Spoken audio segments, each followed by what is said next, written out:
सभी भारतवासियों को जय भारत जय संविधान। मैं एस.एल. खिराली आदिवासी आवाम आदिवासी मूल निवासी मुक्ति संघ और समर्पित संविधानवादी राष्ट्र निर्माण आंदोलन, हम लंबे अरसे से एक सामाजिक संगठन में काम कर रहे हैं, आदिवासी मूल निवासी मुक्ति संघ में। और 2019 से हम लोगों ने प्रोग्राम तय किया है कि हम भारत को संविधानवादी राष्ट्र बनाएंगे। उसके लिए हम लोग काम कर रहे हैं। आज का एक विषय है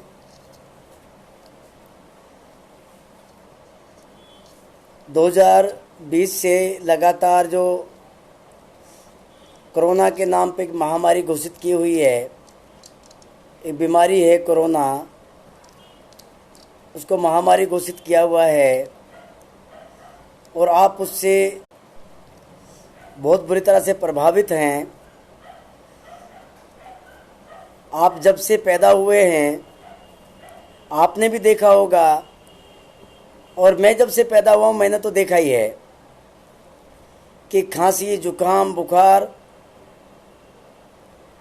आदमी की जो बॉडी है, जो शरीर है, उसको हम इतना सेंसिटिव बना लेते हैं कि उस पर सर्दी, गर्मी, बरसात का कोई भी जो दुष्प्रभाव है वो तुरंत असर करता है। जब भी सर्दी का महीना गुजरता है और गर्मी स्टार्ट होती है मार्च के महीने से, होली के बाद में, तो लोगों को अक्सर खांसी जुकाम की समस्याएं पैदा हो जाती हैं, बुखार की समस्याएं पैदा हो जाती हैं, क्योंकि हमारा तापमान जो है वो बढ़ जाता है।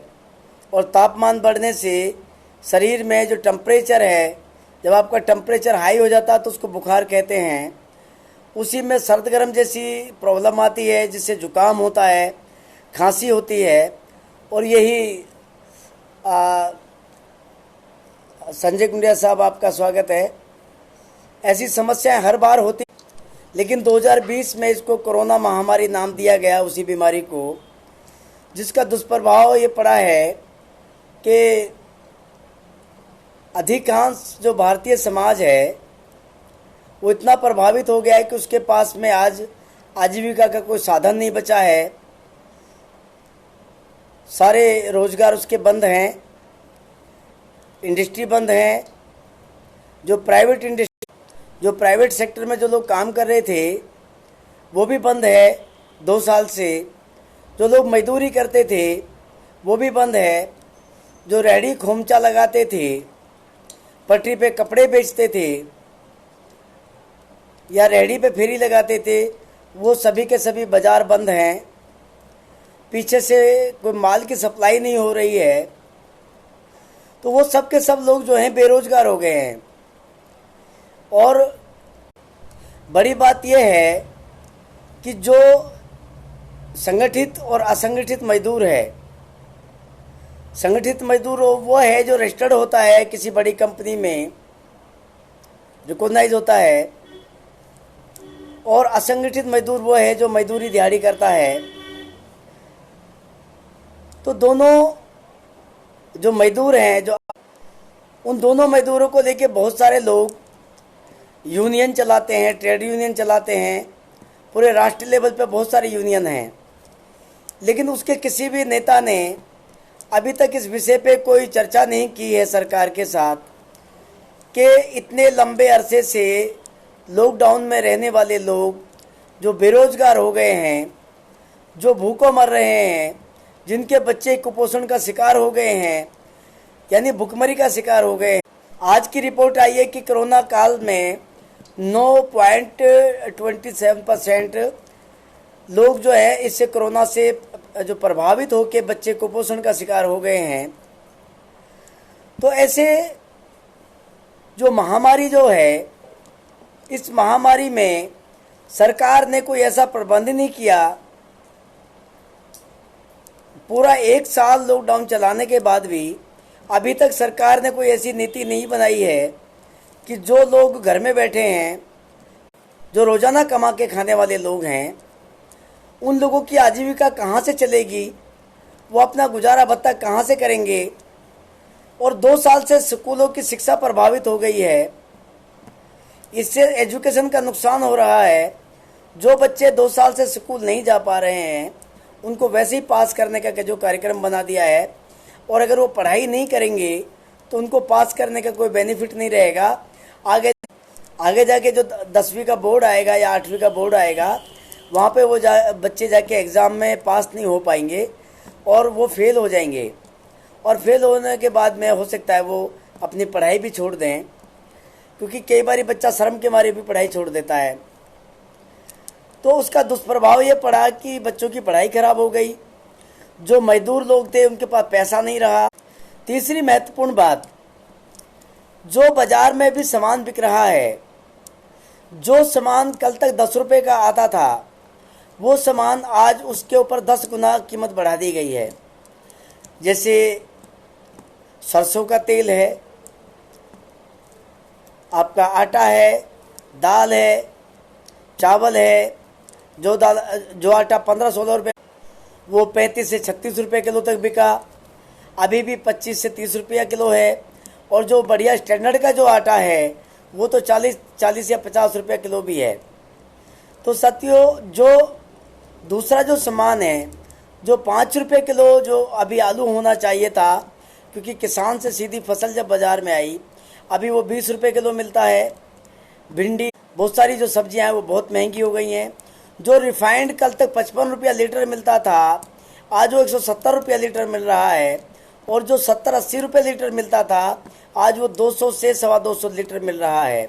जो सरसों का तेल जो 45, 50 या 55 रुपये किलो मिलता था, आज वो 180 से 200 रुपये किलो मिल रहा है। एक तरफ मजदूरी नहीं है, पैसा नहीं है, ऊपर से हमारे साथ दोहरा चरित्र जो हो रहा है, महंगाई बढ़ा दी गई है। अब ये महंगाई को कौन बढ़ा रहा है, इसके ऊपर बहुत ये चिंता का विषय है, आपको सोचना पड़ेगा। मैं तो बराबर बोलता रहता हूँ कि ये सरकारों की बदमाशी है, क्योंकि सरकार पूंजीपतियों के लिए काम कर रही है। अगर पूंजीपति के लिए काम नहीं कर रही होती तो उसके अभी मैं थोड़े से उदाहरण अभी आपको बताऊंगा। जो लोग, जिनको अभी ऑक्सीजन नहीं मिला, जिन लोगों को दवाई नहीं मिली, कई सारे लोग ऐसे हैं जिनको सरकार में एडमिट नहीं किया गया और उनको आधा 1 घंटा तक ऐसे ही अलग अलग हॉस्पिटल में घुमाते रहे।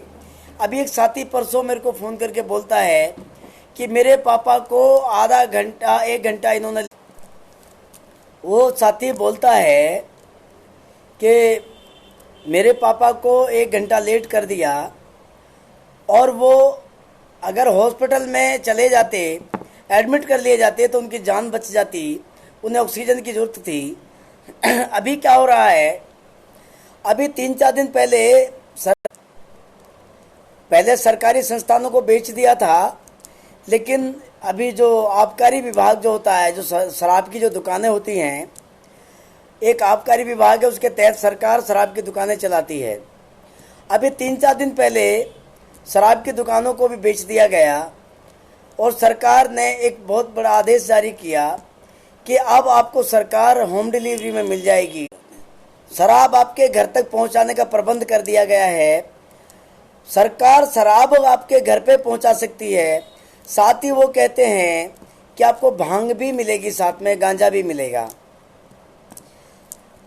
मतलब एक तरफ लोगों को भूखा मार रहे हैं, ऊपर से नशा जो है उसको घर तक भेजने का प्रबंध किया जा रहा है। तो सरकार का ये जो दोहरा चरित्र है, ये इसके ऊपर आपको विचार करना होगा, क्योंकि ये गैर बराबरी की जो अमानवीय व्यवस्था के पोषक जो शासक जो बने बैठे हैं, इनको आप कब तक ढोते रहते हैं, ये आपको सोचना पड़ेगा। साथ ही साथियों, अभी एक नई बीमारी आई जिसको ब्लैक फंगस बोलते हैं, फिर वाइट फंगस आया, येलो फंगस आया। कुछ लोगों ने ये जो मोबाइल का जो 5G जो अभी नेटवर्क जो इशू आ रहा है, इसके ऊपर कुछ लोगों ने आपत्ति जताई। ये बहुत महत्वपूर्ण बात मैं बता रहा हूँ आपको। जो 5G जो टेस्टिंग जो हो रही है, इसके ऊपर लोगों ने आपत्ति जताई और हमने भी आपत्ति जताई थी, क्योंकि मैंने अपने आप में ये महसूस किया कि जब भी हम मोबाइल, बीच में ऐसा माहौल हो गया था कि हम मोबाइल को इस्तेमाल कर रहे हैं तो हमें ऐसा लगने लगा था कि हमें चक्कर आ रहा है, हम कहीं आकाश में उड़ रहे हैं या किसी चीज़ पे झूल रहे हैं, इस तरीके का। धर्म सिंह आदवंशी साहब, आपका स्वागत है। हम लोग, ऐसा लगता था घर में कि कोई भूकंप का झटका आ रहा है, या तो जब हमें लग रहा था कि घूम रहे हैं, चक्कर आ रहे हैं, तो हमने लोगों से पूछा यार ऐसी समस्या आती है, तो साथियों ने बोला कि 5G जो टेस्टिंग हो रही है तो इसके कारण ये जो फ्रिक्वेंसी है, जो उसका जो रेडिएशन है, वो उसकी वजह से आपको दिक्कत आ रही है। तो मैंने कहा कि चलिए हम इसका विरोध करते हैं। तो मैंने जब उसका विरोध भी किया, और भी बहुत सारे लोगों ने विरोध किया, मैंने लाइव विरोध किया कि ये बताया जाए कि पहली बात तो इसकी जरूरत क्या थी अभी, क्योंकि हमारे देश में अभी कम से कम भी 70% लोग ऐसे हैं समाज जिसके पास मोबाइल नहीं है, जिसके पास बिजली नहीं है। ऐसा 30% जो समाज है इसके पास बिजली की समस्या है, जहाँ बिजली नहीं है क्योंकि उनके पास मकान ही नहीं है। 30-32% लोग अभी देश में ऐसे रहते हैं जिनके पास मकान नहीं है, बिजली नहीं है। तो 60-70% लोगों के पास में मोबाइल नहीं है, और करीब 90% लोग ऐसे होंगे जिनके पास में एंड्रॉयड मोबाइल नहीं है, बढ़िया मोबाइल नहीं है। तो वो लोग इस 5G टेस्टिंग का जो कर रहे हो, ये आप किसके लिए कर रहे हो, इसको कौन इस्तेमाल करेगा, ये सरकार को, देशवासी को बताना चाहिए था, लेकिन ऐसा नहीं बताया। अभी बीच में एक फिल्म इंडस्ट्री में काम करती हैं जूही चावला जी, आप सभी जानते होंगे, हीरोइन है वो। आप लोग मनोरंजन देखते हैं, वो लोग मनोरंजन करते हैं, हालांकि वो पैसा भी उसमें कमाते हैं, लेकिन आप लोगों के लिए फिल्मों में कुछ स्टोरियां बताते हैं कि किस तरीके का संस्कार चल रहा, कार्यक्रम चल रहे हैं, कैसी कैसी लड़ाई झगड़े होते हैं, धर्म की लड़ाइयाँ कैसे होती हैं, जातिवाद की लड़ाइयाँ कैसे होती हैं, ये सारी चीज़ें वो लोग दिखाते रहते हैं फिल्मों के द्वारा से। उनका कुछ नेगेटिव और कुछ पॉजिटिव दोनों प्रभाव समाज पे पड़ते हैं। तो उन्होंने बीच बीच में कुछ अच्छा काम करते आ रहे हैं, जैसे सोनू सूद जी ने अच्छा काम किया। इंडस्ट्री में बहुत सारे लोगों ने, जब हमारे लोक सेवक जी ने जब थाली और ताली बजवाई थी कोरोना भगाने के नाम पे, तो पूरे नेताओं ने थाली और ताली बजाई थी, तो उसमें बहुत सारे नेता शामिल हुए थे। अभी जूही चावला जी ने कोर्ट में एक याचिका लगाई कि ये जो 5G टेस्टिंग हो रही है, इस 5G टेस्टिंग से मनुष्य के साथ साथ में अन्य जीव भी प्रभावित होंगे, क्योंकि इसका रेडिएशन बहुत ख़राब है। और सरकार या कोई भी तकनीकी संस्थान, कोई वैज्ञानिक लॉबी ये टेस्ट करके बताए और ये गारंटी दे देश के लोगों को, लिखित में गारंटी दे कि इससे कोई दुष्प्रभाव नहीं पड़ेगा, तो उसकी गारंटी देशवासियों को होनी चाहिए। ये भारतीय संविधान का अनुच्छेद 19 ये गारंटी देता है, उसको अधिकार देता है कि जो देश में गलत हो रहा है या उसके साथ गलत हो रहा है, उसके आसपास गलत हो रहा है, तो वो उसकी आवाज़ उठा सकते हो, आप भी उठा सकते हो। उन्होंने भी जो आवाज़ उठाई है उसके लिए मैं सराहना करता हूँ। लेकिन हुआ क्या है, हमारे न्यायालय ने एक दिन पहले तो ये घोषणा की, आदेश पारित किया कि सरकार की आलोचना की जा सकती है, सरकार के खिलाफ बोला जा सकता है, उसके ऊपर कोई मुकदमा दर्ज नहीं किया जाएगा। और दूसरे दिन, उसके तुरंत दूसरे दिन वो जूही चावला के ऊपर 20 लाख रुपए का जुर्माना लगा देते हैं, 10 लाख का जुर्माना लगा देते हैं। अगर 10-20 लाख रुपए का जुर्माना लगा दिया तो ये रकम छोटी सी तो है नहीं। हाँ, जूही चावला जी हो सकता है इसको अफोर्ड कर ले, वो अफोर्ड कर सकती हैं, तो लेकिन जो दूसरे लोग हैं वो डर जाएंगे। वो लोग डर के मारे कभी भी न्यायालय में याचिका नहीं लगाएंगे कि ऐसा ना हो कि मेरे ऊपर भी कोई जुर्माना लगा दिया जाए। इस डर की वजह से वो याचिका कोई आदमी नहीं लगाएगा, आम आदमी, तो क्योंकि उसके पास 10 लाख रुपए देने के लिए नहीं होंगे। तो इससे क्या हो गया, न्यायपालिका मानवीय मूल्यों का हनन कर रही है। क्या हो रहा है, जो न्यायपालिका है, जो आपके न्याय के लिए जो बनाई गई है, वो जो लोक सेवक बिठाए गए हैं न्यायपालिका में, वो जो न्यायपालिका वाले जो लोग हैं वो अमानवीय कृत्य को जन्म दे रहे हैं, गैर बराबरी की बात कर रहे हैं। क्योंकि अगर आज जूही चावला के ऊपर अगर आज उसका केस खारिज कर दिया जाता है, उसके ऊपर जुर्माना लगा दिया जाता है, तो दूसरा आदमी ये हिम्मत ही नहीं करेगा कि हम याचिका लगाएं, क्योंकि 10 लाख पे कर सकती हैं शायद, लेकिन आम आदमी के बस के 10 लाख रुपए पे करना नहीं है। सीधा सीधा ये है कि सुप्रीम कोर्ट देश के लोगों को भयभीत करना चाहता है कि अगर तुमने कोई याचिका लगाई, कोई जायज़ बात को भी बोला, तो हम आपका केस खारिज करके तुम्हारे पर जुर्माना लगा देंगे। इसका मतलब सीधा सीधा लोगों को डराने का कार्यक्रम सुप्रीम कोर्ट कर रहा है। हम इसकी आलोचना करते हैं सुप्रीम कोर्ट की। सुप्रीम कोर्ट ने ये अमानवीय काम किया है और जूही चावला की जो अपील है उसको रिकॉग्नाइज करना चाहिए था, रजिस्टर्ड करना चाहिए था, उस पर चर्चा होनी चाहिए थी, कोर्ट में बाकायदा तारीख लगानी चाहिए थी, उन वैज्ञानिकों को बुलाना चाहिए था जो ये तथ्य पेश करेंगे, पर्यावरण मंत्रालय से बुलाना चाहिए था, एनजीटी से बुलाना चाहिए था, सारे लोगों को इकट्ठा करके वहाँ बोलना चाहिए था कि हाँ ये प्रूफ देंगे, सबूत देंगे, वहाँ पे लिखित में गवाही देंगे कि इससे 5G टेस्टिंग से कुछ भी नहीं होगा।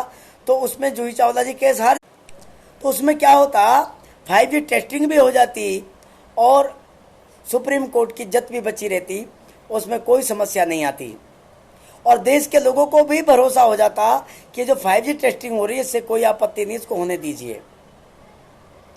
और जो मुझे जो घर में जो झटके लग रहे थे, जो मुझे चक्कर आ रहा था, मोबाइल में इस्तेमाल नहीं किया 10-5 दिन मैंने, तो मुझे भी ये यकीन हो जाता कि ये कुछ और परेशानी होगी, ये 5G की वजह से नहीं हो रहा होगा। लेकिन अब मुझे पक्का यकीन हो गया है कि जो 5G टेस्टिंग है इसकी वजह से जो रेडिएशन जो फैल रहा है, इसकी वजह से एक समस्या आ रही है समाज में। साथियों, कुछ रिपोर्टें आई थी बीच में, कुछ डॉक्टर लोगों की चर्चा मैंने सुनी, मेरे फेसबुक पे है। वो बताते हैं कि ये आज की नहीं लंबी प्लानिंग है। आप जो टूथपेस्ट करते हैं, जो दूध पीते हैं, आप जो सब्जियां खा रहे हैं, उस सब चीज़ों में बहुत ज़्यादा तादाद में मिलावट आपके सामने पेश कर दी गई है और उसको आप लोग यूज़ कर रहे हैं।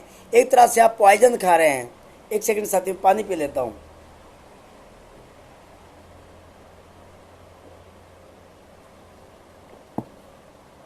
आप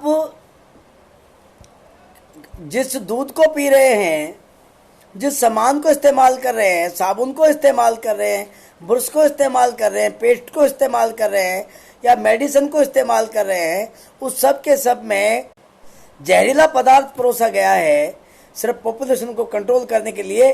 ऐसी रिपोर्टें डॉक्टरों ने दी हैं, ये मैं नहीं दे रहा हूँ, डॉक्टरों की रिपोर्टें हैं, उनके वीडियो मेरे फेसबुक पे हैं। अगर ऐसा हो रहा है तो भारत में हमारे जो लोक सेवक हैं, जिनकी ड्यूटी बनती है 543 लोक सेवकों की, जिनको हमने चुन के मेंबर ऑफ पार्लियामेंट बना के लोकसभा में भेजा है सर्वोच्च संस्था में, उनकी ड्यूटी बनती थी कि वो हमारे देश में ऐसे सामान का निर्यात नहीं करते, वो आयात नहीं करते, ऐसे सामान को आने नहीं देते और अपने जैसा हम बढ़िया निर्यात करते हैं ऐसा ही हम आयात करते, बढ़िया सामान हम लोग लेते और अगर उसमें पहले हम उसकी टेस्टिंग कराते, अगर उसमें कोई खराबी है तो हम उसको नहीं इस्तेमाल करने की घोषणा करते। ऐसी कंपनियों को सरकार प्रतिबंधित कर सकती थी, लेकिन ऐसा नहीं किया। ये उन लोगों ने एलिगेशन लगाया है। अब ये एलिगेशन कहाँ तक सही है, इसका निर्णय तो सरकार को करना चाहिए, पारदर्शिता रखनी चाहिए, जवाबदेही तय करनी चाहिए, सरकार को बताना होगा कि ये गलत है या सही है। अब साथियों, दूसरे पहलू की तरफ आते हैं। छत्तीसगढ़ में अभी जन आंदोलन हो रहा है जमीन को लेके, जंगल और जमीन को लेके आंदोलन हो रहा था छत्तीसगढ़ में। और जहाँ जहाँ पे भी ट्राइबल क्षेत्र जो घोषित किए हैं, जहाँ पहाड़ और जंगल हैं, वहाँ पे आंदोलन हो रहा है निरंतर। आज से नहीं हो रहा, लंबे अरसे से हो रहा है और आंदोलन करने वाले लोगों को नक्सली कह के मार दिया जाता है और उसके ऊपर उन आदिवासियों को बहुत बड़ा आतंकवादी बता के घोषित किया जाता है।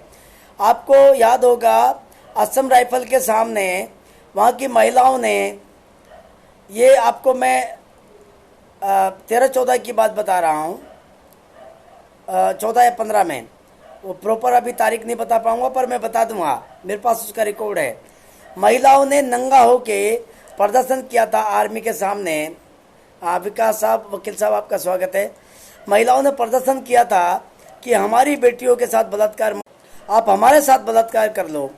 उस समय कांग्रेस का शासन हुआ करता था, तो कांग्रेस ने एक सलवा जुडुम नाम का एक आंदोलन चलाया था, जिसमें महेंद्र कर्मा जैसे जो लोग थे, वहाँ के जो आदिवासी जो लड़कियाँ थी हमारी, हम सभी लोग आदिवासी हैं, उन लड़कियों ने, कोई नहीं वकील साहब, धन्यवाद, आपका आभार है, आप हमारे साथ जुड़े हैं।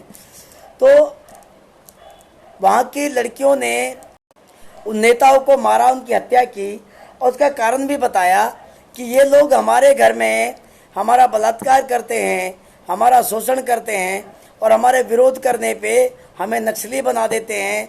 यहाँ कुछ आर्मी के लोग भी बलात्कार करते हैं, नेता लोग भी करते हैं, हमारे घरों में घुस के ऐसे मांग के लेके जाते हैं लड़की को, जैसे किसी पानी की बाल्टी को लेके जा रहे हैं।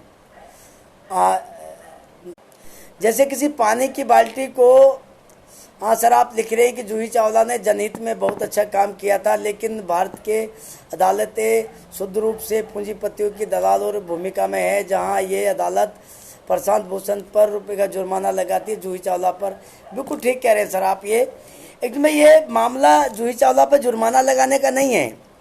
जूही चावला इसको पे भी कर सकती है, उसने पैसा कमाया होगा, इंडस्ट्री में काम करती हैं। और भाई हमारे देश की हीरोइनों का तो रेट भी बहुत है, वो कई करोड़ रुपए ले लेती है हीरोइन अपने उसका अपने वो करने के लिए, रोल करने के लिए। वो 10 लाख उनके लिए बड़ी बात नहीं हो सकती है शायद, लेकिन सुप्रीम कोर्ट ये तय कर रहा है कि आप एक गरीब आदमी, अगर आपके मन में कोई सवाल उठ रहा है, आपको गलत लग रहा है, तो आप न्यायपालिका में नहीं जा सकते हैं, PIL नहीं डाल सकते हैं, क्योंकि भारतीय संविधान आपको PIL डालने की अनुमति देता है। लेकिन आप PIL नहीं डाल सकते हैं, IPC भी देता है आपको। जब लॉर्ड मैकाले का जो बनाया हुआ कानून था उसको तो उसमें भी आपको अधिकार है कि आप PIL डाल सकते हो, आप जनहित याचिका लगा सकते हो। लेकिन सुप्रीम कोर्ट ये करना चाहता है, आपको भयभीत करना चाहता है कि अगर आपने याचिका लगाई तो हम आपके ऊपर जुर्माना ठोक देंगे। और राजकुमार त्यागी साहब, आपका स्वागत है। तो आपके ऊपर जुर्माना लगा देंगे, इस डर की वजह से आप लोग याचिका नहीं लगाएंगे, जनहित में याचिका नहीं लगाएंगे। इसका मतलब है कि सुप्रीम कोर्ट इस देश में दोहरे चरित्र का काम कर रहा है और वो एक गरीब आदमी के खिलाफ काम कर रहा है, सरकारों के दबाव में काम कर रहा है। आप विपिन फेड्रिक साहब, आपका बहुत बहुत स्वागत है आपका। तो वो आपके खिलाफ में काम कर रहा है। सुप्रीम कोर्ट को इसके प्रति जवाबदेह होना पड़ेगा, वरना तो देशवासियों को सुप्रीम कोर्ट का घेराव करना पड़ेगा। ये ध्यान रखना, क्योंकि न्यायपालिका के लिए हम नहीं हैं। न्यायपालिका का नौकर भारतीय समाज नहीं है, न्यायपालिका भारतीय समाज की नौकर है। न्यायपालिका भारतीय समाज के लिए बनाई गई है, भारतीय संविधान के तहत बनाई गई है। वो लोक सेवक है, आप जनता उसकी नौकर नहीं है, जनता का नौकर न्यायपालिका है। न्यायपालिका को जवाबदेह बनना पड़ेगा। जय भीम, जय संविधान साहब, त्यागी साहब। अगर ऐसा नहीं करती है न्यायपालिका तो आप उनसे सवाल पूछ सकते हैं, उसका घेराव कर सकते हैं, उसके ऊपर प्रेशर बना सकते हैं, ऐसा कर सकते हैं। अब दूसरी तरफ आते हैं साथियों, जो नक्सलियों की बात हम करते थे, जिनको नक्सली कहा जाता है, जो आदिवासी आंदोलन चल रहा है। आपको याद होगा जो सिंधु घाटी सभ्यता जो विकसित करी थी भारत में सबसे पहले, वो भारत के जो आदिवासी मूलनिवासी जो लोग थे उन्होंने विकसित करी थी, जिसको हम अबोरिजिनल इंडिजीनियस बोलते हैं। उन्होंने विकसित करी थी और उनको जब आर्यंस लोग जब वहाँ पे आए थे, कहीं से माइग्रेट होके आए थे, और उन्होंने हमलावर के रूप में जो आए, जो आक्रांता बन के, उन लोगों ने वहाँ मार काट करी और वहाँ लोगों को खदेड़ दिया।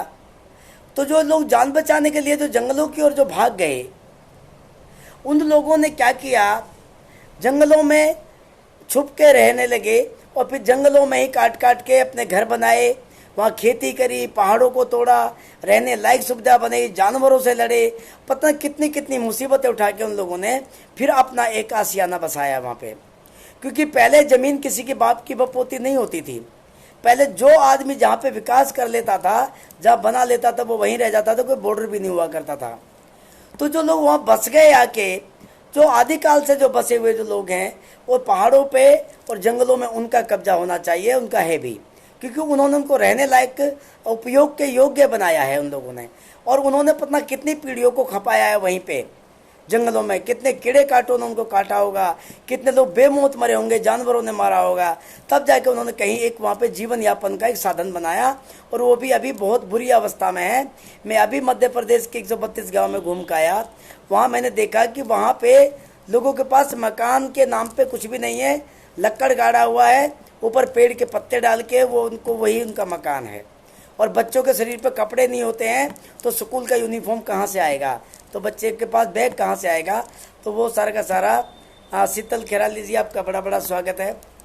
तो जब शरीर पे कपड़ा ही नहीं है, तो वो स्कूल के लिए कहाँ से जाएंगे। तो उसमें ये जो कार्यक्रम जो ये अभी हम चला रहे हैं जो लाइव का, इसका हम इसलिए आपको बताना चाहते हैं, आप सुन रहे हैं, आप अन्य लोगों को भी सुनाएं, और अगर हो सकता है तो इसको आप शेयर भी कर दें तो ज़्यादा अच्छा रहेगा, मुझे भी ज़्यादा अच्छा लगेगा, क्योंकि आपके ऊपर कोई आपत्ति आने वाली नहीं है, मैं बोल रहा हूँ। तो जो नक्सलियों का जो ये आतंकवादी बता के जो मार रहे हैं, जिनकी जंगल ज़मीन छीन रहे हैं, 600 साल के लिए अडानी जैसे ठेकेदार को छत्तीसगढ़ में जब मुझे पता चला कि पहाड़ और जंगलों को कॉन्ट्रैक्ट पे दे दिया गया है, जहाँ से कोयला निकलता है। आप अगर उस एरिया में गए होंगे कभी छत्तीसगढ़ में, तो जो कोल माइंस है वहाँ से बड़ी तादाद में कोयला बिकता है, वहाँ चंदन की लकड़ी तक निकलती है, जिसके ऊपर ये बिरप्पन वगैरह को ये इल्ज़ाम लगा के मारा था। बिरप्पन इनके खिलाफत करता था, इसलिए उसको आतंकवादी बना दिया था बिरप्पन को, और उसको कहा था कि ये चंदन की लकड़ी तस्कर करता था। मैंने उस समय ये लाइव का सिस्टम नहीं था, पर उस समय मैंने लिखित में सरकार को विरोध किया था कि बिरप्पन ने कौन से ट्रकों में चंदन की तस्करी की, लकड़ी भेजी, बिरप्पन कंधे पे उठा के तो नहीं ले गया होगा लकड़ियों को। बिरप्पन ने कौन से ठेकेदार को लकड़ी बेची, कौन से ट्रक इस्तेमाल किए, कौन सी रेलगाड़ियाँ इस्तेमाल करी या बैलगाड़ी इस्तेमाल करी, वो साधन कौन से थे जहाँ से वो लक्कड़ लेके गया था, कितने लोग थे जो लक्कड़ काटते थे, उसको बेचता कहाँ था। मैंने बहुत सारे सवाल सरकार से किए थे जब बिरप्पन के साथ में ये हुआ था। तो बिरप्पन इनकी जो बदमाशी थी उसका विरोध करता था, इसलिए उसको मार दिया गया। खैर ये पुराना मामला हुआ, लेकिन आवाज़ आज तक हम कहते हैं कि बिरप्पन को इंसाफ आज भी मिलना चाहिए। कई लड़कियां ऐसी हैं जिन्होंने उनके बलात्कार का विरोध किया, उनको वर्दी पहना देते हैं, उसका सामूहिक बलात्कार करते हैं, उसको मार देते हैं, उसके कंधे पर बंदूक लटका देते हैं। कई फोटो ऐसे हमारे सामने आए, कई वीडियो ऐसे सामने आए, उस लड़की के जो शरीर पर जो वर्दी पहना रखी थी वो बिल्कुल नई थी, और उस लड़की के कंधे पे बंदूक थी। क्या वो उसी टाइम वो वर्दी पहन के आई थी? दूसरा, उसके ऊपर पैंट जो थी वो फिट नहीं बैठ पा रही थी, वो नीचे से मोड़ रखी थी, बेल्ट भी उसकी ढीली थी, और कमीज उसके शरीर पे पूरी नहीं आ रही थी। अगर वो नक्सलियों में काम कर रही थी, अगर वो फौजी में काम कर रही थी, नक्सली जो फौजी बनते हैं जो, तो उनका जो वर्दी थी उसके नाप की होनी चाहिए थी, और वो एकदम से फ्रेश नहीं होनी चाहिए थी, उस पर बिल्कुल प्रेस हो रहा था, और वो लड़की मरी हुई थी। उसको कहा था ये नक्सली थी, हमने मार दिया। तो इससे उन लड़कियों ने जो जड़वा सुलूम जो आंदोलन चलाते थे कांग्रेस वाले, उसके नेताओं को जब मारा, महेंद्र कर्मा जैसे लोगों के साथ में जब ये मारपीट हुई, उनको जान से भी मार दिया कुछ लड़कियों ने, तो उन्होंने कहा था कि ये हमारे साथ बलात्कार करते हैं, हमारी हत्याएं करते हैं, हमारे घर वालों के सामने हमें ऐसे मांग के लेके जाते हैं जैसे सामान को मांग के ले जा रहे हों। कहते हैं इसको ले जा रहे हैं, सुबह दे के जाएंगे। तो सोचिए, जो लड़की आराम से बलात्कार करवा देगी, या उसकी लड़की को, बहन को मांग के ले जा रहे हैं, उसका अगर भाई जब जवान होगा या अगर जवान भाई होगा तो उसका खून खोलेगा, और वो क्या करेगा, वो उस पुलिस वाले को या फौजी को या उस बलात्कारी को, नेता को जरूर मारने की कोशिश करेगा, क्योंकि बहन का बदला लेगा। और अगर हम उसको आतंकवादी कहते हैं, गुंडा कहते हैं, तो ये फिर गलत हो जाएगा। तो फिर मनमोहन सिंह, सोनिया गांधी, दिग्विजय सिंह इन लोगों ने रिटर्न में इसको हम संगठन से एक लिखित में दिया था। हमने कार्रवाई करी थी, थैंक यू शीतल जी, हमने कार्रवाई करी थी 2010 में, 2009-2010 में। और हमने कहा था मनमोहन सिंह जी को जब वो देश के प्रधान लोक सेवक थे कि माननीय प्रधान लोक सेवक जी, आप लोग ये तय करके बताइए कि जो आदिवासी है वो बंदूक क्यों उठाता है, उसकी क्या समस्या है। और आप जो ड्रोन बना रहे हो, इन्होंने एक ड्रोन बनाया था कि उसमें ड्राइवर नहीं होगा, वो बगैर ड्राइवर के उड़ेगा और वो नक्सलियों को जाके मारेगा। तो मैंने सवाल किया था कि उस ड्रोन में ऐसा कौन सा आपने यंत्र लगाया है जो ये पहचान करेगा कि ये नक्सली है, नक्सली नहीं है। और अगर कोई भी आदमी बेगुनाह मारा जाएगा जो नक्सली नहीं है, जिसकी पुष्टि हो जाएगी वहाँ पे उस एरिया में कोई नक्सली नहीं है, तो सरकार उसके लिए क्या जिम्मेदारी लेती है, ये आपको तय करना पड़ेगा। तो दिग्विजय सिंह जी ने एक आर्टिकल लिखा था कि पी चिदम्बरम पागल हो चुका है। उसकी कटिंग मेरे पास हाथ तक रखी है, 2010 की है। जिस साथी को चाहिएंगी मैं दे दूंगा। मनमोहन सिंह जी ने, जो प्रधान लोक सेवक थे उस समय, उन्होंने एक बड़ा सारा आर्टिकल भी लिखा कि जो नक्सली है उसकी समस्या है, और उसकी समस्याएं जब तक हम निवारण नहीं करेंगे समस्याओं का, वो कभी भी हथियार नहीं छोड़ेगा। उनकी हमें उसको आतंकवादी नहीं है, उनकी कुछ जन समस्याएं हमें उनको ठीक करना पड़ेगा। और यही सोनिया गांधी जी ने कहा। लेकिन उसके बाद 2010 से आज 11 साल हो गए, आज भी वही शब्द इस्तेमाल किया जा रहा है, उन्हें फिर से नक्सली कहा जाता है, फिर से जाके। और एक बड़ा सवाल आता है साथियों, अगर वो आतंकवादी हैं तो किसी भी नगर में, महानगर में, दिल्ली में या कहीं पे भी आज तक उनका एक भी आदमी ऐसा नजर नहीं आया उन्होंने किसी भी आदमी को मारा हो। वो जहाँ रहते हैं, जिस जंगल में रहते हैं, वहाँ जब आर्मी के लोग जाते हैं या नेता लोग जाते हैं, वो उनके साथ में हाथापाई उनकी होती है। उसके पीछे का क्या कारण है, इसके ऊपर कभी चर्चा नहीं हुई कि उनके वहाँ जंगल में वो लोग करने क्या जाते हैं और ऐसा क्या कार्यक्रम बना जो उन्होंने बदले में हथियार उठाया और उसके आर्मी के लोगों के ऊपर हमला कर दिया। मैं दंतेवाड़ा भी गया, सुकमा भी गया, बस्तर भी गया और बहुत सारी जगहों पे मैं होकर आया। मुझे वहाँ ऐसा कुछ भी नज़र नहीं आया, किसी भी आदमी ने मुझे बंदूक ना दिखाई, ना मुझे कोई आतंकवादी वहाँ पे मिला। मैं सीधा सीधा गया, लोगों में, आम घरों में गया, मीटिंग करी और वापस आ गया। अभी 2018 में तो मैं चुनाव भी लड़ा के आया वहाँ पे कुछ लोगों को, हालांकि वो अच्छी वोटें ली और वो हार गए, कोई बात नहीं, लेकिन अच्छा प्रदर्शन उन लोगों ने किया। मैं तो राजनीति के लिए भी वहाँ पे चुनाव लड़ाने के लिए भी गया था, लेकिन वहाँ पे कोई फर्क नहीं पड़ा। मेरे को किसी ने नहीं वहाँ पे मारा। मुझे कोई आदमी ऐसा नज़र नहीं आया जो ज़बरदस्ती बंदूक लेके घूमता है और जाके लोगों को डराता है, धमकाता है या मारता है, कोई आतंक फैलाता है। ऐसा कोई भी वहाँ का आदिवासी मुझे नज़र नहीं आया। मुझे तो बढ़िया शरीफ वाले आदिवासी मिले, उन्होंने मुझे खाना भी खिलाया, घर में भी रखा और उन्होंने मेरी बात भी सुनी, वोट देने का भी कार्यक्रम किया। और वो तो बड़ी अच्छी बातें कहते हैं, भूखे प्यासे बेचारे, उल्टा वो तो कहते हैं सर आप हमारी मदद कीजिए। अब मैंने कहा भाई मैं तो सरकार नहीं हूँ, जिस दिन सरकार बनूंगा तो मैं जरूर तुम्हारी मदद करूंगा, या मेरे लोगों की सरकार बनेगी तो मैं जरूर मदद करूंगा, लेकिन अभी तो नहीं है। अभी जिनकी सरकार है मैं उनसे अपील करूंगा कि वो आपकी मदद करें। ऐसा कार्यक्रम बनाया। तो जो आंदोलन जो चल रहा है जमीन के लिए, अभी भूपेश बघेल जी जो चीफ मिनिस्टर है वहाँ के, छत्तीसगढ़ के प्रधान लोक सेवक हैं, उनके फादर आए हमारे कार्यक्रम में, हमने अपील करी उनसे, और उनसे भी बघेल साहब से भी हमने अपील करी कि आप यहाँ के अब चीफ मिनिस्टर बने हैं, आप यहाँ के प्रधान लोक सेवक बने हैं राज्य के, आप एक काम करें, आदिवासी की जो ज़मीन है इसके ऊपर प्रतिबंध लगाएं जो दूसरे लोग खरीदते हैं। खैर उन्होंने वो काम किया, हम उनका आभार व्यक्त करते हैं। और उन्होंने दूसरा भी एक पारित किया अध्यादेश कि जो पहले जो ज़मीन खरीदी गई थी उसको भी वापस किया जाएगा। लेकिन दोबारा से फिर वहाँ पे आंदोलन हो रहा है ज़मीन के लिए छत्तीसगढ़ में।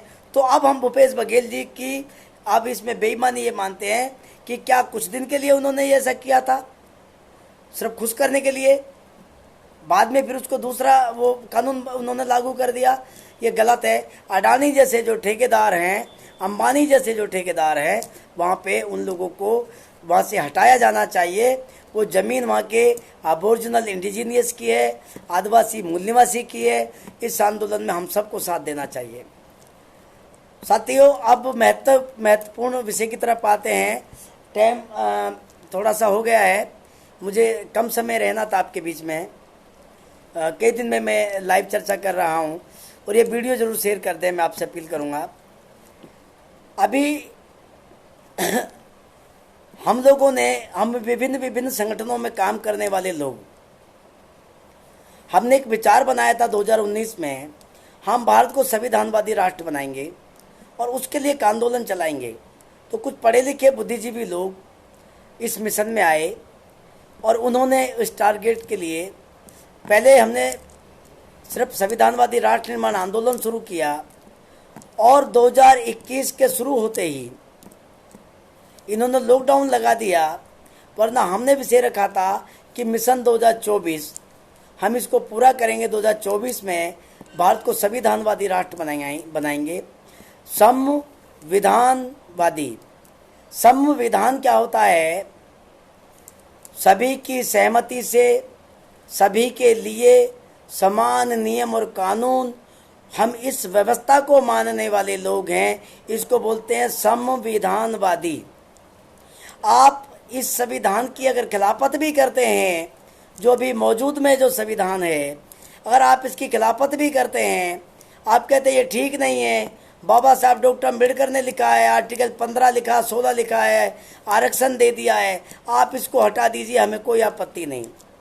लेकिन दूसरा संविधान पहले जब लिख जाएगा तब ही हटेगा, और जो संविधान जो लिखा जाएगा, संविधान जो लिखा जाएगा जिसमें इक्वलिटी रखी जाएगी, उसको हम लिखेंगे।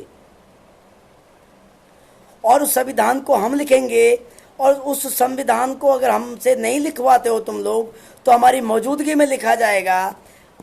हम लोग एक एक आर्टिकल पे बहस करेंगे, और इसमें इक्वलिटी होनी चाहिए। एक भी भाषा ऐसी नहीं होनी चाहिए जो संविधान शब्द से मैच ना करती हो। नया लिख लीजिए, हमें कोई आपत्ति नहीं है, लेकिन संविधान होना चाहिए, क्योंकि हम संविधानवादी हैं। हमारे पुरखे संविधानवादी थे जो समता मूलक राष्ट्र की कल्पना करते थे। ये देश समता मूलक राष्ट्र बनेगा। वैसे भी आप लोगों ने इतने संशोधन इसमें कर दिए हैं, सरकारी संस्थानों को ठेके पे दे दिया है, और आपने इसको बिल्कुल इतना लाचार और लचर बना दिया है इस भारत के संविधान को, कि इसमें अब आपने कुछ छोड़ा नहीं, अंदर से इसको खोखला कर दिया है। हम भी चाहते हैं कि आप इसको हटा दें, कोई दिक्कत नहीं, लेकिन नया संविधान लिखा जाएगा, उसको हम लोग लिखेंगे।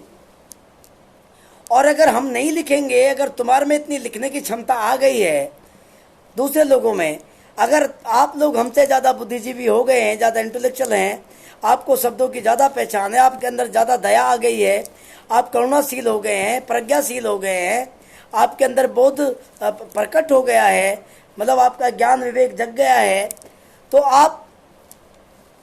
हम आपके ऊपर यकीन करेंगे।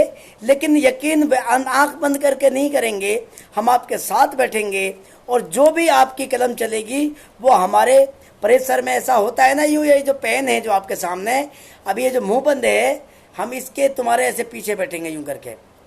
ये चलेगा तो हमारे इशारे पे चलेगा, जो हम कहेंगे, क्योंकि हम यहाँ के कौन हैं? आदिवासी मूल निवासी हैं, अबोरिजिनल इंडिजीनियस हैं। ये देश हमारा है, और भारत का संविधान की उद्देशिका भी यही कहती है कि हम भारत के लोग भारत को संपूर्ण प्रभुत्व में लेंगे, उसको लोकतांत्रिक में गणराज्य बनाएंगे, और यहाँ के नागरिकों को सामाजिक, आर्थिक, राजनीतिक न्याय देंगे, अभिव्यक्ति देंगे, विश्वास देंगे, धर्म की उपासना की स्वतंत्रता देंगे। सर, आपने लिखा है कि जो लोग मूल निवासी हैं और वो शहरों में रहते हैं और वो अपने आदिवासी भाइयों के लिए आवाज़ उठाते हैं, उनके लिए मनुवादी सरकारों ने एक शब्द गढ़ लिया है, अर्बन नक्सल, जिसकी आड़ में ये लोग। सर कोई बात नहीं है।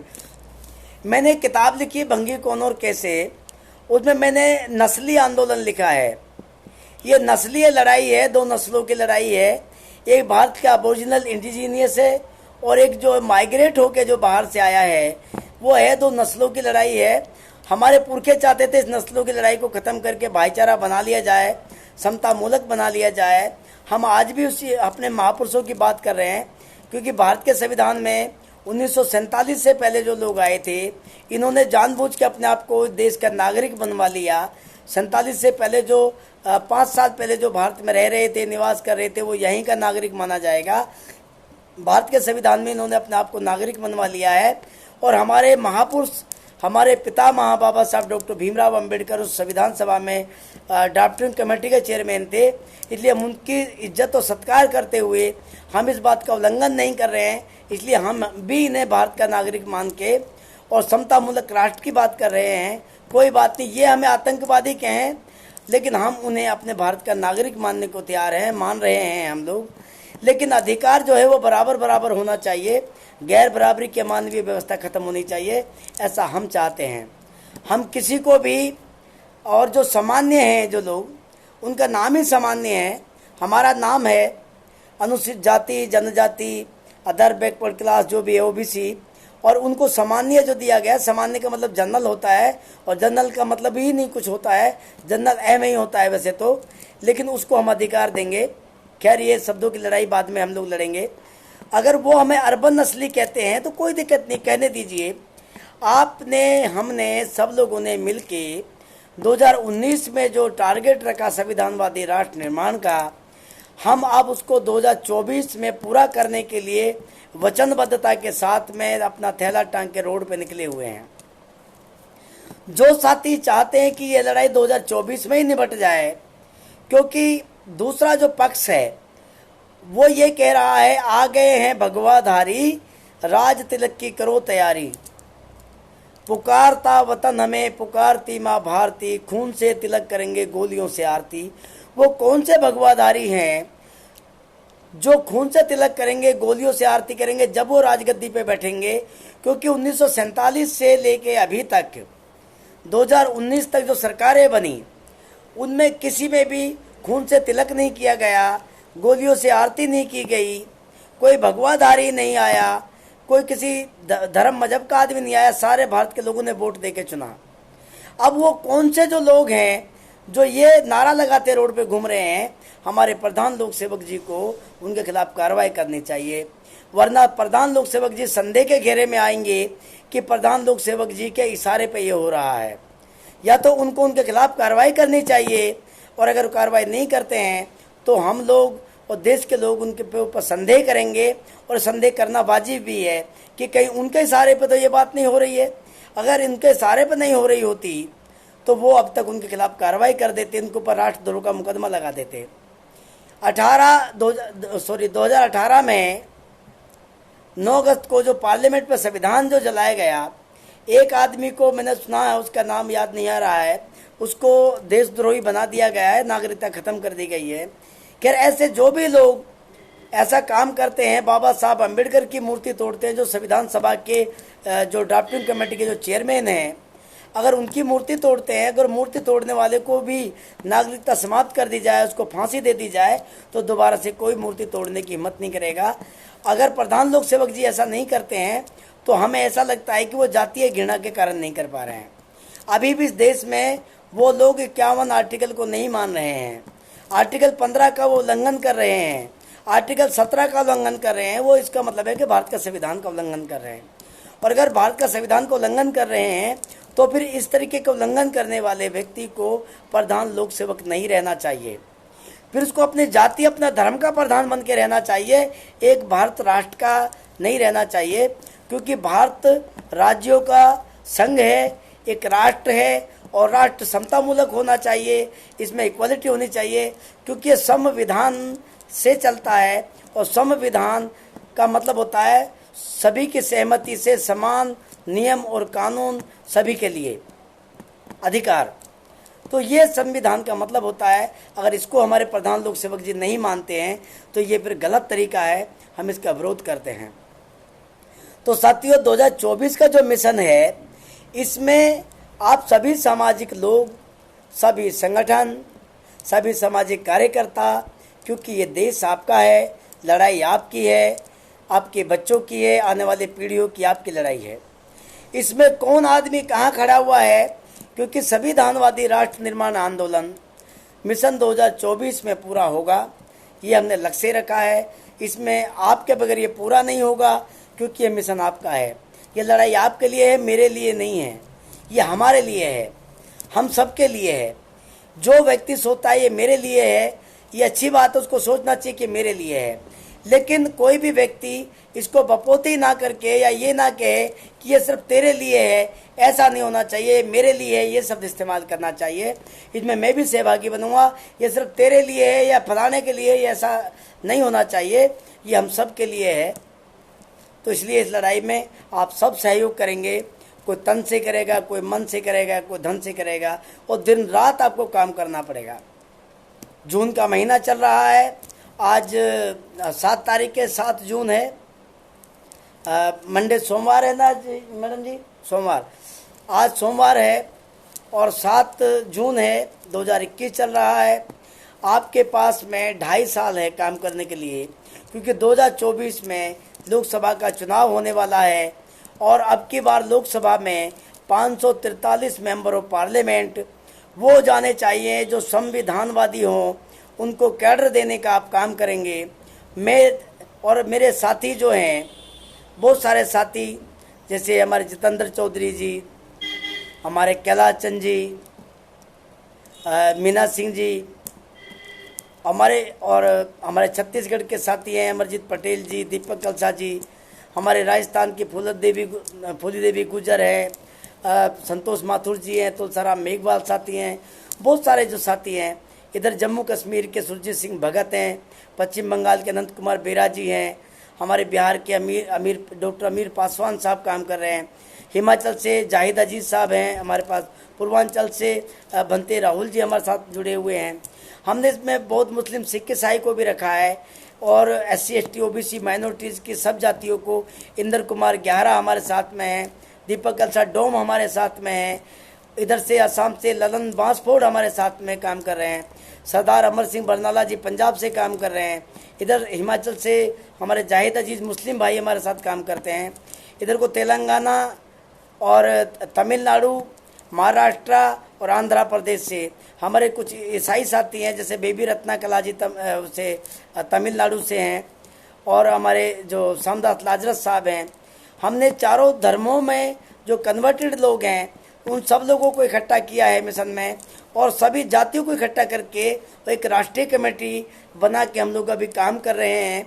क्योंकि इसमें सभी जातियों को, जो जैसे आद धर्मी चूड़ा, भंगी, बरार, बटवाल, बोरिया, बावरिया, रेगड़, रायगढ़, रामदासी, रविदासी, चनाल, दागी, रेन, डिया, डिग्गी, डुमना, डामना, महासा, भेड़कूट, सांसी, सपेरा, सेड़ा, सिकलीगर, ओड, पासी, पेरना, फरेरा, सनाई, संताल, ऐसी बहुत सारी जो जातियां हैं, इन सारी जातियों को प्रतिनिधित्व आपको देना पड़ेगा। इन सबके बीच में आपको जाना पड़ेगा, और इनको प्रतिनिधित्व सपेरा है, कालबेलिया, इनके बीच में जाना पड़ेगा। इधर को कश्यप है, इधर मीना है, महंतो है, हल्दियो है, इन लोगों को पूछता नहीं है। मल्ला है, धीवर है, खेरबाटू है, इनको को पूछता नहीं है। इनके बीच में जाना आपको पड़ेगा। मुसर है जो बिल्कुल कटा हुआ है बिल्कुल, और संथाल है जो बिल्कुल कटा हुआ है, उनके बीच में आपको जाना पड़ेगा। डोम जाती है जो कटी हुई है बिल्कुल, कालबेलिया जाती है जो बिल्कुल कटी हुई है, सपेरा कटा हुआ है बिल्कुल, सांसी जाती है जो कटी हुई है बिल्कुल, आपको उनके बीच में जाना पड़ेगा। उनको भी ये मिशन समझाना पड़ेगा, उनको अपने साथ लाना पड़ेगा। हमने इस मिशन में इन सभी जातियों में से इधर संजय राजपूत जो पोपट हैं, जो सांसी जी है, इधर को, और इधर दिल्ली के कुछ साथी है हमारे पास, मनबीर सिंह राणा और जो बहुत सारे साथी, हमने उनको भी साथ में रखा है। सुरेश माला जी हैं, वो भी सांसी, हमने उनको अपने साथ में रखा।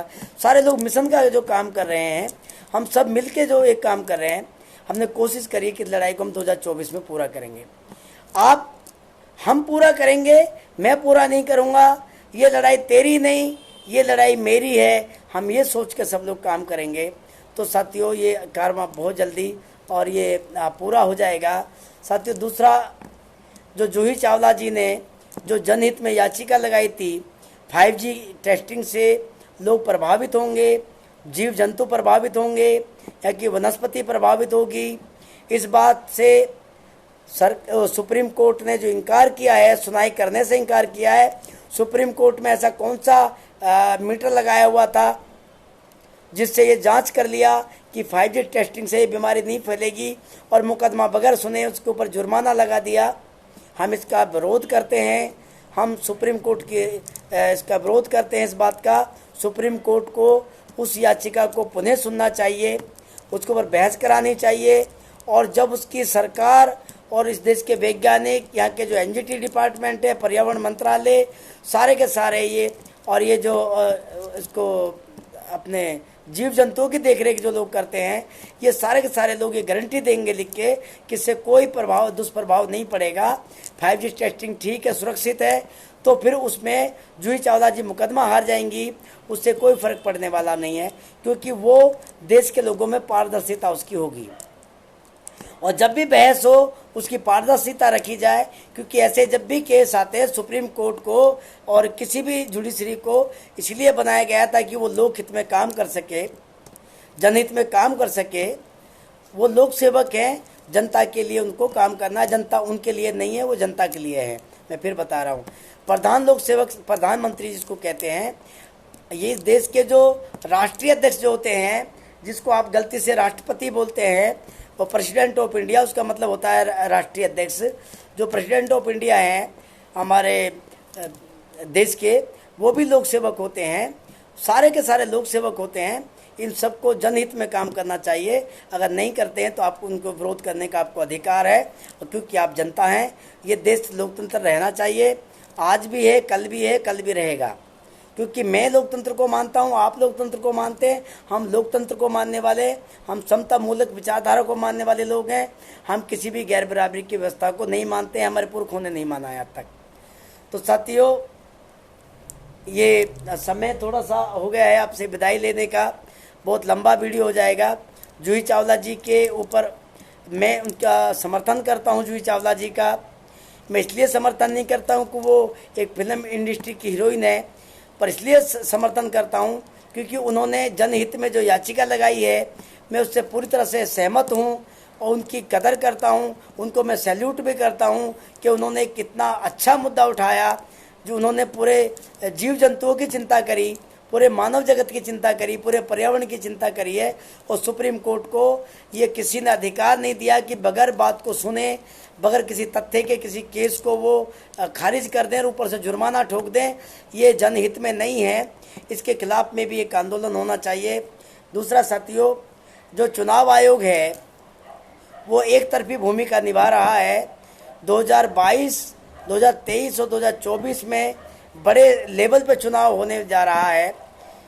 22 और 23 में कई सारे राज्यों में चुनाव होगा और 24 में पूरे भारत में चुनाव होगा।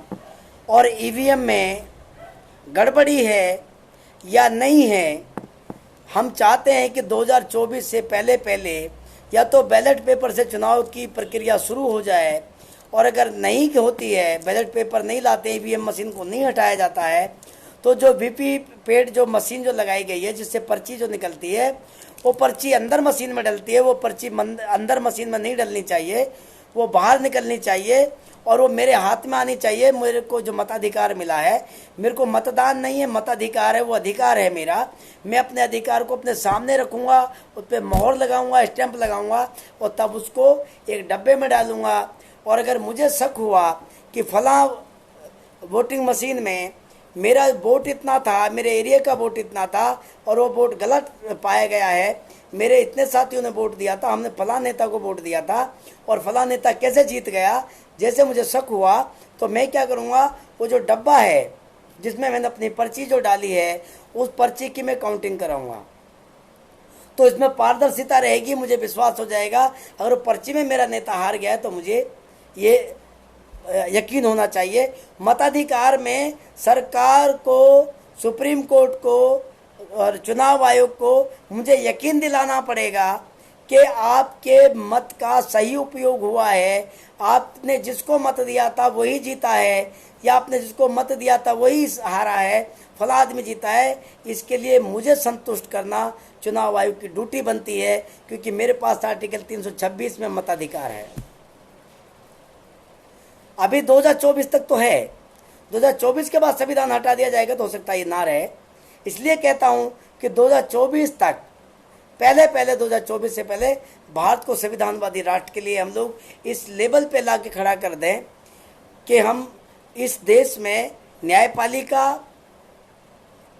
और विधायिका, मीडिया, कार्यपालिका, चारों के चारों स्तंभ आपके कहने के अनुसार पारदर्शिता रखते हुए जनहित में काम करें।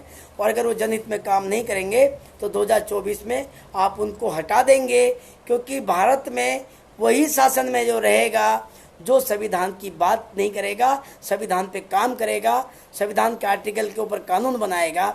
और हम कैडर दे रहे हैं साथियों, आप हमारा सहयोग कीजिए। हम 543 आदमियों को कैडर दे के भारत की संसद में भेज सकते हैं 2024 में। आप समर्थन कीजिए, हमारे साथ में आइए, तन मन धन लगा दीजिए। 2-2.5 साल आपके पास है। हम 2024 में 543 मेंबर ऑफ पार्लियामेंट भेज सकते हैं। हम करोड़पति से रोडपति को लड़ाएंगे। गुरु गोविंद सिंह जी की बात है कि बाज नाल में चिड़ी लड़ावा ता गोविंद सिंह नाम कहावा, कि जो बाज है जो चिड़िया को झपट्टे में मार सकता है, ऐसी करोड़पति है जो रोड के ऊपर चुनाव लड़ रहा है, जो नोटों की बारिश करेगा, हम उसके साथ में रोडपति को लड़ा सकते हैं। क्योंकि हमारा उद्देश्य होगा, जितने भी संगठन काम करें, जितने भी कार्यकर्ता काम कर रहे हैं, सबका उद्देश्य होगा संविधानवादी राष्ट्र बनाना और 543 मेंबर ऑफ पार्लियामेंट को चुन के संविधान में भेजना, संसद में भेजना, जो सही से संविधान का पालन करें, कि देश को संविधानवादी विकसित राष्ट्र बनाएं। तो ये उद्देश्य आज से ही आप ठान लीजिए और आज से सोच लीजिए कि मुझे अभी से काम करना, संविधानवादी राष्ट्र के लिए, मिशन 2024 के लिए काम करना है। अगर ऐसा आपने ठान लिया, ये मिशन मेरा है तेरा नहीं है, ऐसा अगर आप सोच लेंगे तो ये जरूर पूरा होगा। और अगर हमारा है ये सोच लेंगे तो तब भी काम चल जाएगा, और अगर मेरा है सोचेंगे तब भी काम चल जाएगा। लेकिन तुम्हारा है या तेरा है अगर ऐसे कहे हुए तो ये काम नहीं चलेगा, या उसका है तो ये काम नहीं चलेगा। जितना भी SC, ST, OBC, माइनॉरिटीज़, जितना भी पीड़ित है, जितना भी वंचित है, सब के सब लोगों को बलबीर सिंधु साहब आपका स्वागत है। जितना भी इस देश में वंचित समाज है, उपेक्षित समाज है, पिछाड़ा गया हुआ समाज है, सारे के सारे लोगों को इकट्ठा हो जाना चाहिए। सभी संगठनों को इकट्ठा हो जाना चाहिए, सभी राजनीतिक दलों को इकट्ठा हो जाना चाहिए, सबका मिशन होना चाहिए जो भारत के संविधान में आस्था रखते हैं। और साथियों ध्यान रखना, लास्ट की बात कह रहा हूँ, जो संगठन ये आम लोगों को, क्योंकि ये वीडियो को आम लोग भी सुनेंगे, मैं आम लोगों से अपील करना चाहता हूं कि जो सामाजिक संगठन, जो राजनीतिक दल इस मिशन के लिए काम नहीं करता है, समझ लीजिए वो गद्दार है। उसको गद्दार घोषित मैं आज करता हूं। जो 2024 का मिशन लेके काम नहीं करेगा, क्योंकि 2024 में ये क्लियर हो चुका है, ओपन है, जग जाहिर है कि भारत का संविधान बदल दिया जाएगा। नई संसद बन रही है, एक राष्ट्र एक कानून, एक चुनाव, सब कुछ एक उनका हो जाएगा। लेकिन वो आपके लिए नहीं होगा, वो और लोगों के लिए होगा। ये क्लियर हो गया है, क्योंकि आ गए हैं भगवाधारी रात तिलक की करो तैयारी, आपके सामने नारा लग रहा है। तो ये जो भगवाधारी जो सीट पे बैठने वाले साथी हैं, ये उनके लिए नारा लग रहा है, आपके लिए नहीं लग रहा है। तो जो मिशन जो 2024, उनका मिशन 2024 संविधान हटाना, आपको बर्बाद करना, जो गैर बराबरी की व्यवस्था उसको कायम करना, और आपका उद्देश्य कि हम समतामूलक राष्ट्र बनाएंगे, संविधानवादी राष्ट्र बनाएंगे 2024 में। जो संगठन इसके लिए काम नहीं करेगा, जो नेता इसके लिए काम नहीं करेगा, जो राजनीतिक पार्टी इसके लिए काम नहीं करेगी, आप उसको गद्दार घोषित करेंगे। मैं आज उनको गद्दार घोषित कर रहा हूँ। जो काम नहीं करेगा मिशन 2024 के लिए, जो संविधान में आस्था रखता है, जो संविधान में आस्था नहीं रखता है, जो चाहता है कि गैर बराबरी की मनुवादी व्यवस्था लागू हो, उससे हमें कोई आपत्ति नहीं है। वो भले ही मेरी मौसी का बेटा क्यों ना हो, भले ही मेरे चाचा का लड़का क्यों ना हो, भले ही मेरी बहन का बेटा क्यों ना हो, हमें उससे कोई आपत्ति नहीं। जो जाके दुश्मन की गोदी में जाके बैठ गया है, जिसने वो पट्टा डलवा लिया है, उससे हमें कोई आपत्ति नहीं है, क्योंकि वो पहले से क्लियर है कि वो हमारा आदमी नहीं है।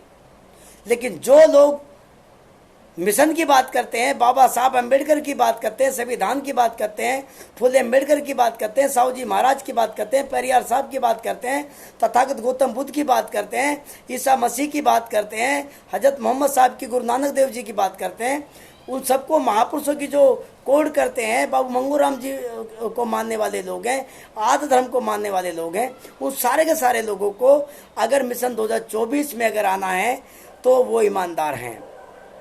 अगर वो इन सब का नाम भी इस्तेमाल करते हैं, उसके बाद अगर मिशन 2024 में काम नहीं करते हैं, तो इसका मतलब वो लोग कहीं ना कहीं गद्दारी कर रहे हैं देश के साथ, राष्ट्र के साथ, उस समाज के गद्दार हैं। साथियों, हमारे साथ मत आइए, मेरे साथ मत आइए, हम सब एक साथ काम करेंगे। हमारे में कोई लीडर नहीं होगा। हमने इस आंदोलन में किसी को लीडर नहीं रहने दिया। हम लोगों ने कोर कमेटी बनाई कि उस कोर कमेटी में सब बराबर के एक सामाजिक कार्यकर्ता भी आ सकता है, एक संगठन का राष्ट्रीय अध्यक्ष भी आ सकता है। वो अपने संगठन में राष्ट्रीय अध्यक्ष बना रहे, लेकिन यह कोर कमेटी में सिर्फ सदस्य रहेगा। मैं भी सदस्य, वो भी सदस्य, दोनों बराबर होंगे। जो सहमति से जो निर्णय होगा उसको सब फॉलो करेंगे। ऐसा हमने इसमें कार्यक्रम बनाया 2024 के लिए। कबीरा खड़े बाजार में लिए लुकाटी हाथ, जो घर फूके अपना वो चलो हमारे साथ। रैदास जी कहते हैं, रैदास जग में बसन को सुख करी है तो उठाओ, एक सुख है राजमाही दूजा मरकट गाँव। आप लोग सोच लीजिए आपको क्या चाहिए। और समाज के लोगों से अपील करता हूँ, विनती करता हूँ, और जो लोग मेरी बुराई करते हैं मुझे उससे कोई खतरा नहीं, कोई डर नहीं। मैं किसी से ना डरता हूँ, ना किसी की आलोचना से डरता हूँ, ध्यान रखना। क्योंकि मैं जिस दिन अपना घर छोड़ के आया, जिस दिन मैंने सर्विस छोड़ी अपनी, अपना घर छोड़ा, उस दिन अपने सब कुछ को निकाल के मैं खूंटी पर टाक के आ गया था। क्या से कोई भी इज्जत बेइज्जती जो है वो सब मेरे लिए नहीं है, मेरे समाज के लिए है सब कुछ। मुझे किसी से कोई भय नहीं, मैं भय रहित आदमी हूँ। आप लोगों को भी भय रहित रहना पड़ेगा। तो ध्यान रखना, 131 मेंबर ऑफ पार्लियामेंट, 47 ट्राइब के, 84 शेड्यूल कास्ट के, अगर आपकी बात नहीं मानते हैं तो साथियों 120 आज ओबीसी के हैं, 27 मुस्लिम हैं, 278 होते हैं, चाहे तो अभी सरकार गिरा दें, लेकिन उनमें पट्टेधारी भी हैं। और पट्टेधारी क्या होता है आपको मालूम है। तो साथियों, लास्ट की बात है, आप लोगों से अपील करता हूँ, इस देश में संविधानवादी राष्ट्र कायम करेंगे, उसके लिए आंदोलन चला रहे हैं। सब लोग इकट्ठे हो जाइए, अपील कर रहा हूँ। और अगर आप अपील को नहीं मानते हैं तो 2024 के बाद जो संविधान का, जो यहाँ का जो ग्रंथ लिखा जाएगा, मैं कम से कम गद्दार नहीं रहूँगा। मेरा नाम लिखा जाएगा कि जब भारत हिंदू राष्ट्र बन रहा था, सिंधु घाटी उजड़ रही थी तो मैं नहीं था, लेकिन जब भारत हिंदू राष्ट्र बन रहा था तो शंकर लाल खिरालिया एक शख्स था। और शंकर लाल खिरालिया के साथ जो लोग आज काम कर रहे हैं, जितने भी योद्धाओं का मैंने अभी नाम लिया, वो थे जो हिंदू राष्ट्र के खिलाफत में, जो समता मूलक राष्ट्र की बात कर रहे थे, जो संविधानवादी राष्ट्र बनाना चाहते थे। उनका इतिहास जरूर लिखा जाएगा, कोई ना कोई जरूर लिखेगा, क्योंकि सबको नहीं मारा जाएगा, कोई ना कोई तो जरूर जीवित रहेगा कहीं ना कहीं। क्योंकि बहुत बारी मारा गया है और लोग कहीं ना कहीं जीवित रहे हैं। अभी भी कोई ना कोई हमारा समाज, हमारा अंश कहीं ना कहीं जिंदा हो रहेगा, और वो उसका इतिहास जरूर लिखेगा। तो आप सोच लीजिए, आप गद्दार या ईमानदार, आप संविधानवादी या गैर बराबरी के पोषकों के साथ आप मनोवादी हैं, ये आपको तय करना पड़ेगा। विदा लेता हूँ। आपने मुझे बहुत देर तक सुना है। आप लोग इस मिशन में जुड़ेंगे, मैं ऐसी उम्मीद करता हूँ, और आप लोग ये बात आगे बढ़ाएंगे, इसको शेयर करेंगे ज़्यादा से ज़्यादा। अगर ये सरकार अगर मेरे ऊपर राष्ट्रद्रोह लगाती है तो मुझे बड़ा अच्छा लगेगा, क्योंकि कम से कम मुझे न्यायपालिका में बहस करने का एक मौका देंगे। वो लोग जेल में डालेंगे तो कोर्ट में ज़रूर लेके जाएंगे, और वहाँ एक बहस होगी। तो ये बहस का मैं चाहता हूँ कि कोई मेरे से चर्चा करे, बहस करे इस देश के ऊपर, इस देश की व्यवस्था के ऊपर कोई चर्चा करे। अगर वो मेरे ऊपर मुकदमा बनाते हैं तो मुझे बहुत अच्छा लगेगा। मैं मुकदमा किसी से लड़वाऊँगा नहीं, मैं खुद मुकदमा लड़ूँगा अपना, क्योंकि मैं चाहता हूँ इस देश में मेरे ऊपर कोई मुकदमा बने और कोई मेरे से कोई मेरे से क्या नाम है बहस करे कोई आके कोर्ट में, मैं चाहता हूँ। लेकिन वो करेंगे तो मैं उनका धन्यवाद करता हूँ। कोई मुकदमा करेंगे, आपके ऊपर नहीं करेगा, आप इस वीडियो को जरूर शेयर करेंगे। तो जय भारत, जय संविधान। अलविदा, फिर मिलते हैं अगली बार में।